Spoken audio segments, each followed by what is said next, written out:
yang lain. Gitu ya. Itu pun juga sakit pinggang Pak. Di pinggang sangat sakit.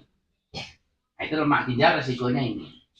Nah, saya sekarang mempunyai pasien yang ini itu sudah cuci darah beberapa kali sampai di rumah sakit aja 1,5 tahun, tanahnya 2 hektar sudah dijual.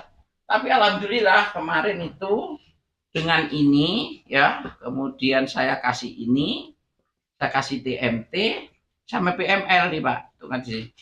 Itu habis 11 paket dia nggak cuci darah lagi. Tapi ada yang belum program selesai melanggar, mati, spontan mati. Sekarang ngomong besok mati gitu. Karena aturan-aturan yang saya berikan itu dilanggar. Gitu. Nah, bagi kita yang ginjalnya sehat, ada satu terapi murah meriah tanpa biaya, yaitu laku kungkum. Itu minimal kalau dilakukan seminggu 3 kali. Laku kungkum itu salah satunya akan menjaga ginjal ini tetap baik. Itu kan kemarin tak ajarin tuh, rendem-rendem di air. Kalau tempo dulu laku kungkum itu untuk kesaktian. Rupanya leluhur kita itu udah tahu. Cuman karena di sana didesain dengan pola rohani dan pola pikiran, ternyata ketika orang itu ginjalnya bagus, diberikan mifik khusus atau zikir khusus, tubuhnya bisa baik. Contohnya yang ada di Madura itu kan ada ajaran Sungai Rajih ya, kungkum. Habis kungkum pasti dikit coba pakai golok, kulitnya nggak mempan. Contohnya apa yang diperkuat adalah organ ginjalnya. Gitu. Jadi nggak usah heran nanti kalau ada begitu. Saya akan praktek. Oke, paham ya? Dari situ. Kemudian ada ginjal mengkerut, ginjal membengkak.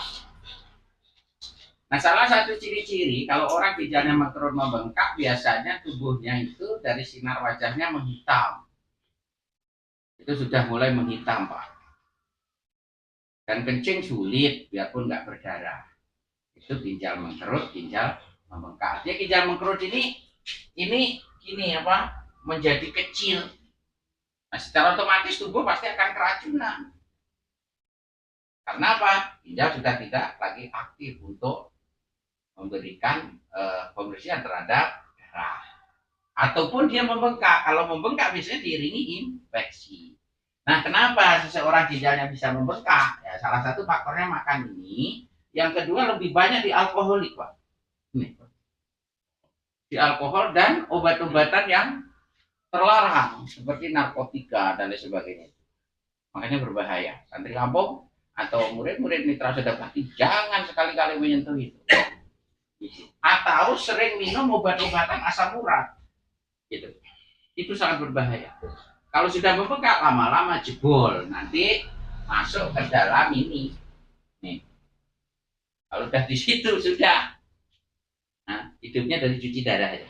2 kali, 3 kali, 4 kali, kalau 1 minggu terus mati. Gitu. Jadi kalau sudah gagal ginjal itu ya sudah siap-siap ya. Masuk alam antara, masuk neraka tuh masuk surga gitu. Ya. Karena pendek, pasti kan pendek. Jangan sampai seperti itu. Jadi hindari betul ini alkohol dan obat-obatan. Karena kalau gagal ginjal itu selain memang asam uratnya nggak pernah diatasi dengan baik, nanti diminum alkohol terjadi satu kerusakan ginjal yang disebut gagal ginjal. Artinya gagal ginjal ini jebol, Pak. Ini jebol biasa. Itu saya pernah melihat tuh darahnya. Jadi hidupnya itu ada pada alat pencuci darah. Jadi darah diambil, cuci pakai rinso apa gimana itu. Dibersihkan ya, artinya bukan cuci pakai rinso, dimasukkan kembali enak gitu. Nanti makan lagi gitu, lagi gitu. Nah, apa enaknya itu? Gitu. Ya, jangan sampai itu terjadi. Kemudian infeksi ginjal tadi, infeksi ginjal itu berawal dari ginjal membengkak ya. Selain daripada minum alkohol ini, pola seksualitas yang tidak baik, yang tidak diukur dengan situasi kondisi, kadang kondisinya lemah dipaksakan. Itu bahaya. Jadi kalau stamina kita nggak bagus, bahaya. Untuk teman-teman yang sudah di atas umur 45 tahun, ini harus di manajemen. Jangan sampai karena keinginan pikiran, kemudian kekuatan fisik yang nggak ada, dipaksakan. Itu salah satunya akan berefek kepada ginjal kaki. Nah, bagaimana hubungan itu supaya baik? Yang di atas 50 tahun ya 1 minggu 2 sampai 3 kali. Jangan sampai itu berbahaya. Atau dalam kondisi yang sangat capek sekali, tapi keinginannya ada. Nah ini bahaya juga kalau kita salah satunya akan merusak sistem ginjalnya, bisa infeksi. Infeksi ini luar biasa Pak, sakitnya di pinggang.